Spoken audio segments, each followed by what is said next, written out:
sejam bem-vindos mais uma vez ao canal Tinta Todo Dia. Se você ainda não me conhece, eu sou Salvador Nascimento, especialista no varejo de tintas.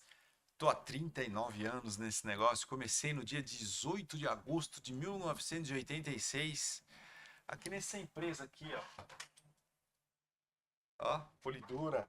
Quem é das antigas sabe do que eu estou falando, né? Eu guardo essa latinha como um troféu. Então, hoje eu quero fazer uma coisa um pouquinho diferente. É mais uma conversa, um bate-papo para ilustrar uma história real que aconteceu comigo, né, recentemente. Não à toa eu criei esse jargão, né, tinta todo dia. É porque eu procuro falar de tinta todo dia. Não é que, na verdade, não é que eu procuro, eu falo de tinta todo dia por força da minha profissão. Então são quase 40 anos falando de tinta todo dia. Minha mulher fala que eu falo de tinta toda hora. Mas é isso. E por conta da frequência que eu publico os meus conteúdos todos os dias, né, em vários canais, né, se você está aqui no YouTube, eu também tenho um canal no Instagram. Aqui na descrição do vídeo você vai ver os links, etc. Então, como eu estava dizendo, eu tenho um canal no Instagram, consequentemente no Facebook, tenho no LinkedIn, tenho no Spotify, onde ficam as versões dos vídeos maiores, como esse que eu estou gravando, fica a versão em áudio. Na verdade é áudio e vídeo, mas você pode ouvir no carro, no caminho do trabalho, de casa, no trânsito, pode ouvir fazendo outra coisa, mas enfim, a minha proposta, meu propósito, na verdade, é um só, é difundir e estimular as pessoas a conhecerem um pouco melhor o mercado de tintas, que é um mercado enorme aqui no Brasil. Hoje nós somos o quarto maior mercado de tintas do mundo. A gente consome um volume muito grande de tintas, mas poderia consumir mais por vários aspectos, questões culturais, econômicas e financeiras. A gente não faz isso.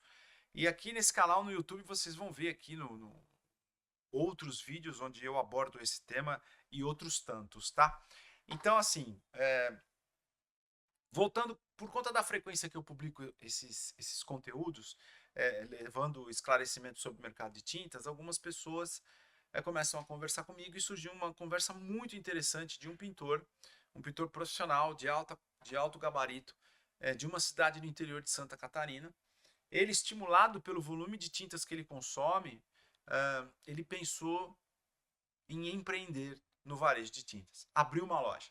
Tá? É um pintor referenciado, como eu disse, ele usa produtos premium, ele tem uma preocupação em fornecer serviços de muita qualidade, ele tem equipe de pintura, ele tem várias pessoas que trabalham com ele usa equipamentos para fazer mecanização dos processos de pintura. O que significa a mecanização dos processos de pintura? Por exemplo, ele tem uma lixadeira com aquela haste, né? A gente chama isso esse equipamento de lixadeira girafa, porque ela tem uma haste comprida, né, um cabo que propicia você fazer lixamento de teto, de parede de grande extensão, e também tem um processo de aspiração nesse equipamento, né, podem ter processo de aspiração nesse equipamento, e isso significa dizer que a produtividade do pintor, do profissional aplicador aumenta demais, e também você elimina em grande parte a questão da poeira, da sujeira, isso ajuda na produtividade do profissional, como também aumenta a satisfação do cliente que está recebendo o serviço de pintura, né? Então, quer dizer, aquela parte, digamos, suja, se é que a gente pode chamar assim, da pintura, que é o lixamento, aquela poeirada toda, isso é muito diminuído, ou então praticamente extinto, só usando esse equipamento. E também tem equipamentos de projeção de produto, né? As famosas máquinas de pintura mecanizada, máquinas airless, pistolas de pintura. E esse meu amigo seguidor, ele tem esse equipamento todo, e ele é um pintor referenciado, e ele atua na cidade dele, que é no interior de Santa Catarina, que eu tive o privilégio de conhecer. É uma cidade maravilhosa, parece que você está na Itália, na Europa, e ele presta serviços referenciados, né? O serviço dele é muito bem referenciado na cidade e nas cidades ao redor. Isso faz com que ele consuma muito produto, e ele pensou, poxa, será que não chegou na hora de eu abrir uma loja de tinta? Para completar esse panorama, você imagina, a cidade é uma cidade pequena, mas é uma cidade que tem ali a sua importância econômica, em Santa Catarina, como toda a região. Ali tem uma presença muito grande, no sul tem uma presença muito grande de casas de madeira, né, que tem demanda um tratamento especial. Madeira precisa de manutenção constante, verniz, stem, seladores e tudo mais. Então isso é muito frequente lá.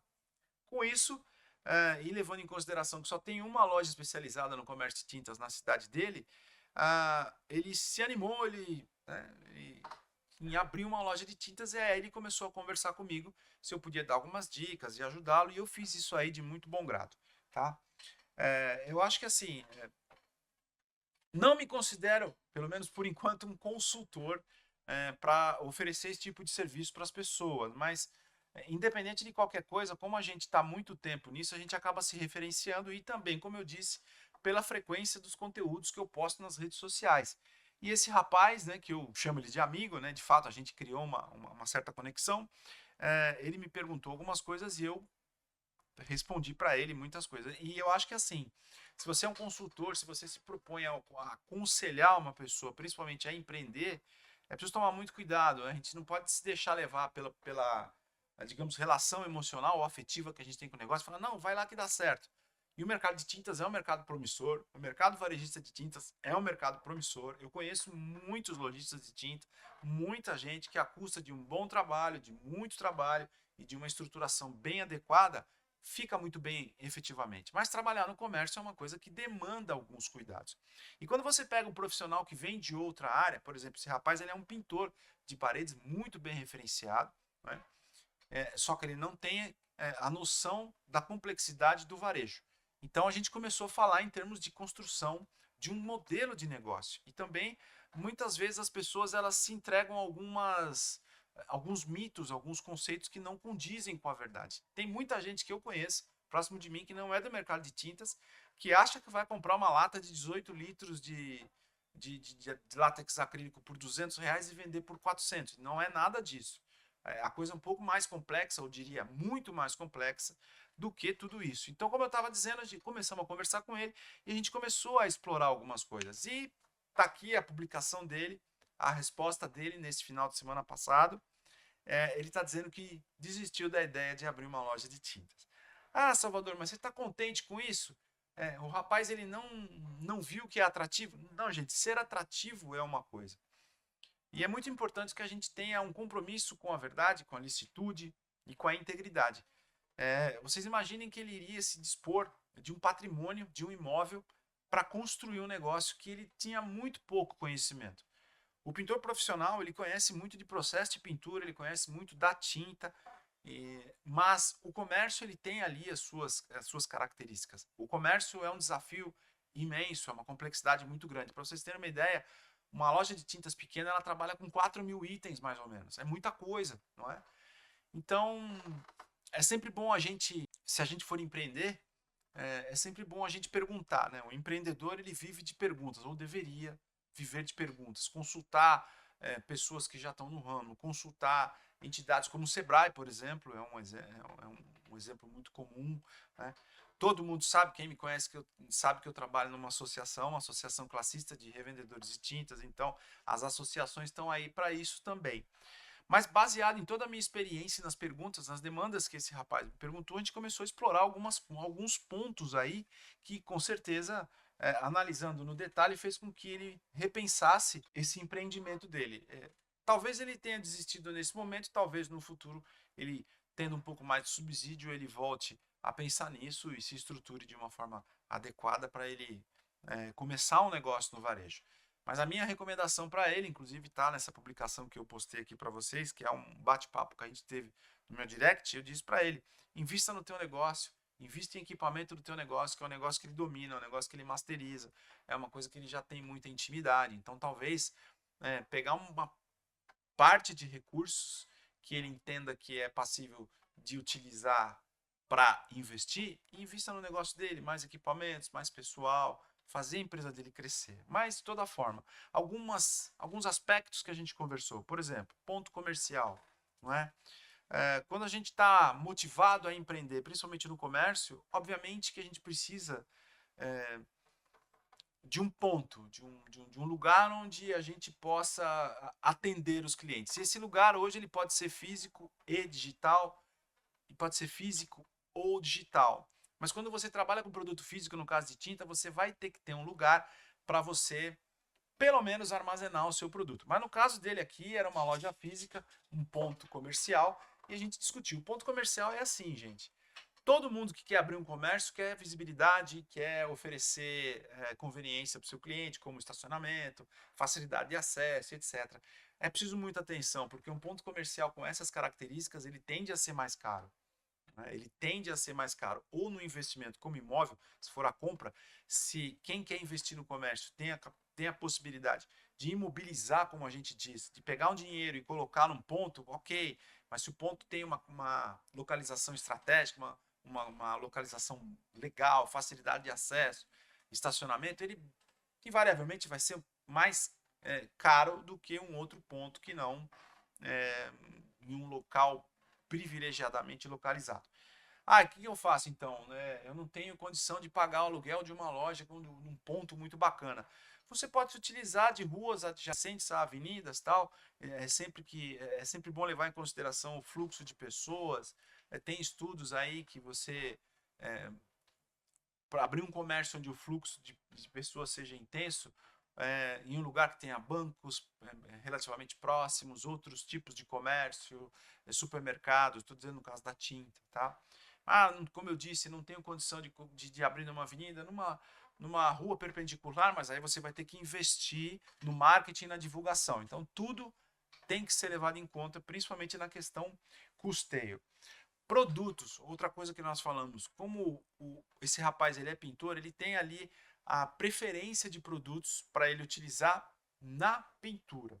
Isso não quer dizer que o produto seja melhor ou pior do que o outro. Ele está habituado, ele conhece as características de alguns produtos, então a tendência é que ele fosse revender os produtos que ele usa, que ele gosta.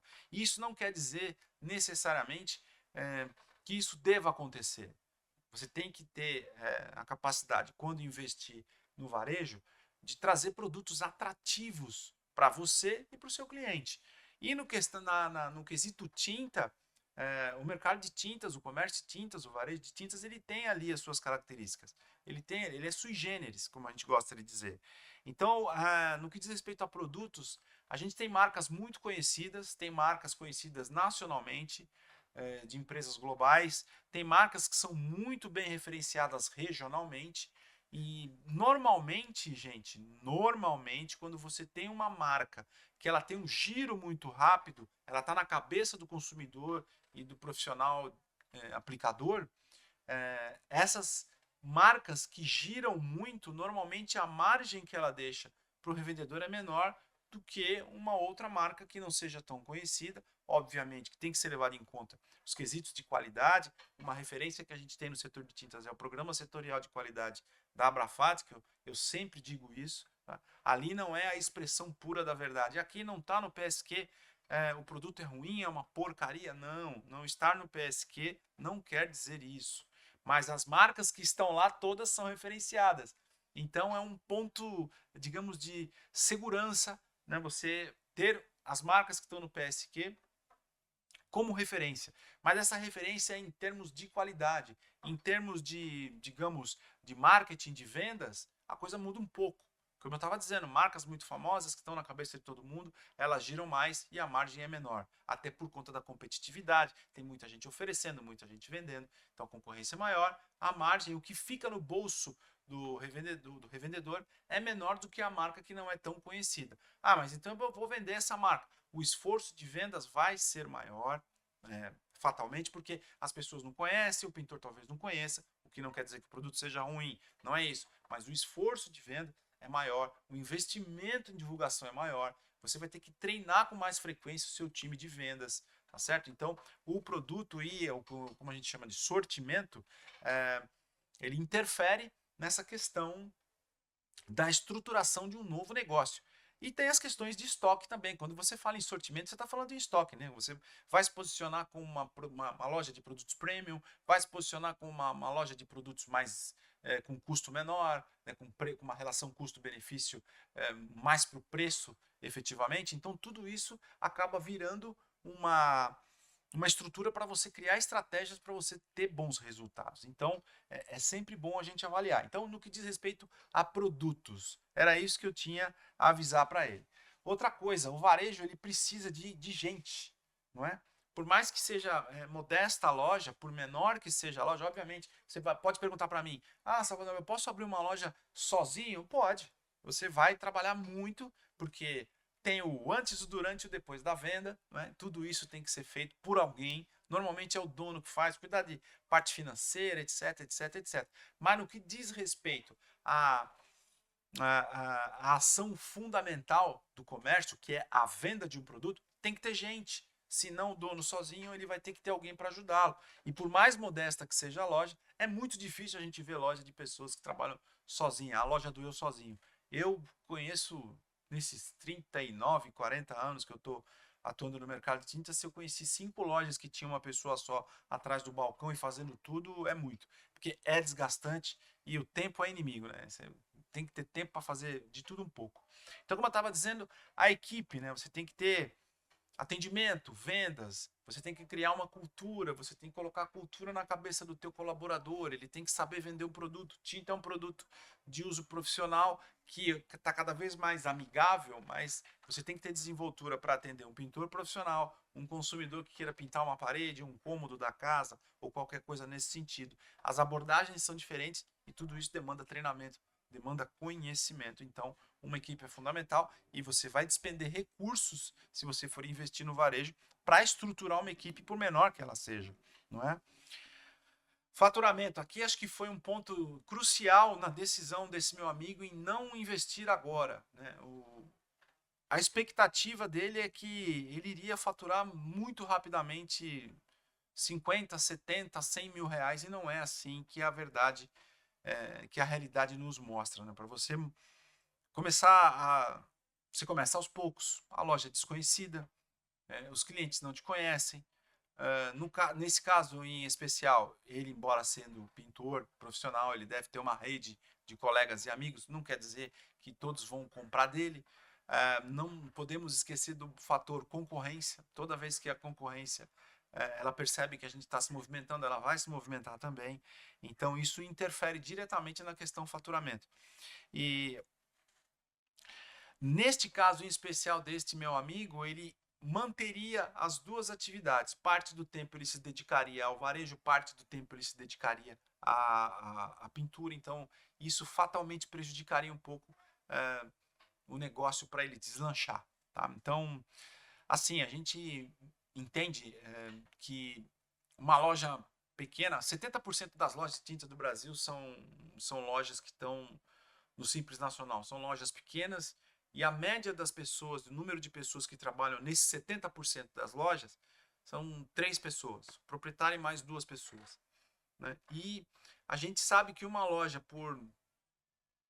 com esse tamanho em especial, ela começa a ficar sustentável a partir de um determinado nível do faturamento que oscila entre 100 e 150 mil reais. Tem uma série de variáveis aí, como custos custos operacionais e tudo mais. Mas a média é que entre 100 e 150 mil reais o negócio começa a se sustentar. Só que isso demora um bom tempo para ser alcançado. Né? Imagina uma loja iniciante começando do zero. Né? Não é no segundo mês ou no terceiro mês.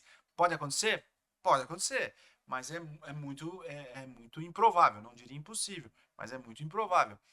E para você investir, para você montar uma loja desse tamanho que chegue a 100, 150 mil de faturamento, o investimento para você começar, ele é considerável, está aí na casa dos 300, 400 mil reais, considerando o ponto, instalação de equipamentos da loja, como prateleiras e tudo mais.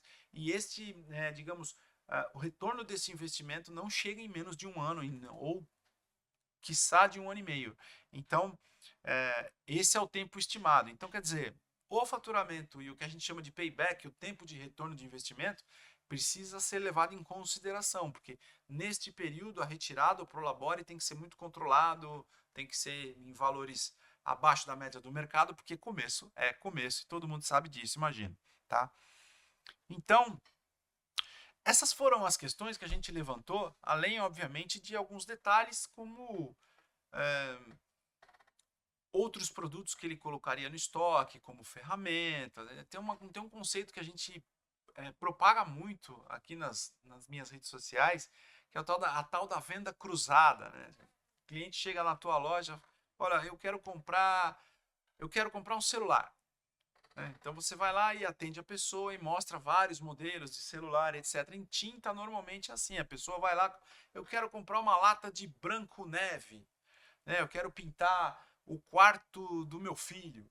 Então, quer dizer, o que a gente propõe?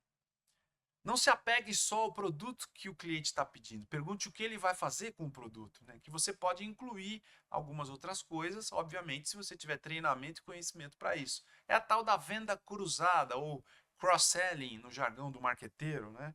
A venda cruzada ela aumenta o ticket médio. O que é o ticket médio? É o valor de venda, o valor daquela venda e também aumenta a margem, porque ferramentas normalmente têm margens maiores. E isso pode fazer a venda para o lojista ser muito saudável, promissora, rentável e para o consumidor, cliente, seja ele o consumidor da parede pintada ou o pintor profissional, é quando você faz um bom atendimento e oferece produtos e insumos que facilitam o trabalho, você vai estar mostrando um atendimento consultivo, um atendimento profissional. E isso é uma das coisas que mais falta hoje em dia no mercado.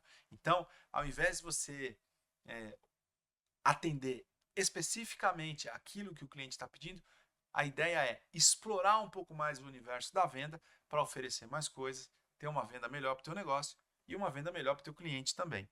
Então, de tudo isso que a gente está dizendo para vocês, assim de uma forma muito, digamos, superficial, o meu amigo chegou à conclusão que ele não deveria, neste momento, fazer o investimento que ele estaria se propondo a fazer. Ele iria vender uma propriedade, um imóvel, para investir na loja. Então é assim, ele desistiu e eu confesso que eu fiquei tranquilo. Eu acho que tudo tem o seu tempo, a ideia de maturar um negócio pode ainda acontecer, né? E eu espero sinceramente que ele tenha muito sucesso. Primeiro, na atividade fundamental ou principal hoje dele, que é a pintura, quem sabe o negócio dele cresce e lá na frente ele resolva investir no varejo. Tá? Então, era sobre isso que eu queria falar para vocês, um vídeo relativamente rápido, né? Então, se você quer fazer algum comentário, fazer alguma pergunta, deixa aqui nos comentários o que você quer saber. Se você quiser falar sobre varejo de tintas também, deixa aqui a sua mensagem que a gente fala de tinta todos os dias. E a mensagem que a gente quer deixar no final aqui, se você por acaso quer empreender no varejo de tintas, 4 coisas eu diria para que você fizesse. Primeiro, estude. Estude muito sobre varejo de uma forma geral, estude sobre o mercado de tintas, procure saber como funciona.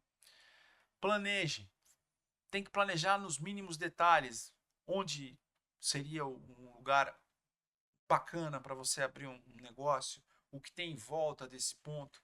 Hoje também tem a questão da digitalização, como explorar o digital para ajudar o teu negócio a deslanchar, fazer um planejamento para isso também. Fazer conta, terceiro item, faça a conta, consulte, veja como o mercado de tintas no varejo se comporta, vá até lojas, até depósitos de materiais de construção, consulte preços e, mais uma vez, faça a conta, quanto vai ser necessário para investir, quanto que a gente vai ter que investir, por exemplo, em coisas que as pessoas às vezes negligenciam. Para você ter uma loja de tintas físicas, você vai ter que ter prateleira, você vai ter que ter um ponto de checkout, você vai ter que ter um lugar de estoque. Muitos detalhes e muitas coisas que às vezes passam despercebidos e pode determinar o sucesso ou o fracasso do negócio logo de saída. E outra coisa, busque conselhos de quem você sabe que vive ou viveu isso na prática. E eu vou dizer para vocês, empreendedor tem que perguntar. Pergunte sempre, consulte. E tem lugares que você vai fazer consultas, vai fazer perguntas e você vai ser respondido sem nenhum tipo de problema, como por exemplo eu já disse aqui, vou repetir, associações, sindicatos, essas entidades ligadas ao sistema S da indústria, como Senai, SESI, Sebrae, Senac. Então, dependendo da sua atividade, você tem ali no sistema S uma fonte segura de informação, segura e barata e talvez até gratuitamente, tá? Então, é exatamente isso que me estimula e que eu faço aqui nos meus canais. É falar a verdade nua e crua do mercado de tintas. Tem muita gente falando muita coisa, principalmente no digital, sobre varejo, sobre mercado, mas muita gente oferece muita coisa e não explica direito o que está oferecendo. Talvez porque não tenha vivência no mercado de tintas. Então, como eu, seguramente você vai encontrar pessoas por aí, até na internet, por exemplo, como aqui, que estejam dispostas a compartilhar informação com você. Tá certo, gente? Então era isso que eu queria dizer para vocês. Não esqueçam, fez sentido o que a gente falou aqui? Curta esse vídeo que a gente logo logo tá de volta com mais conteúdo sobre o mercado de tinta, porque você sabe, eu falo de tinta todos os dias.